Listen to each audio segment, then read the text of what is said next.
আজকে রান্নার জন্য এখানে মুসুর ডাল কাঁচা আম নিয়েছি, কড়াইতে জল নিয়েছি, জল গরম হয়ে গেছে, পরিমাণ মতো লবণ, ডাল ধুয়ে নিয়েছি,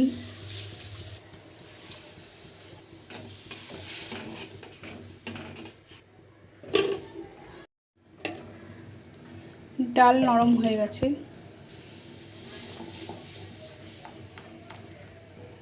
হলুদের গুঁড়ো, কাঁচা আম, আরও কিছুটা জল দিচ্ছি, একটু ঢেকে রাখছি, আমটা নরম হয়ে যাবে।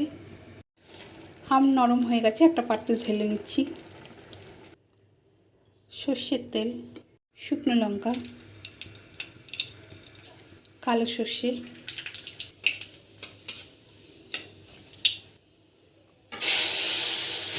সামান্য চিনি,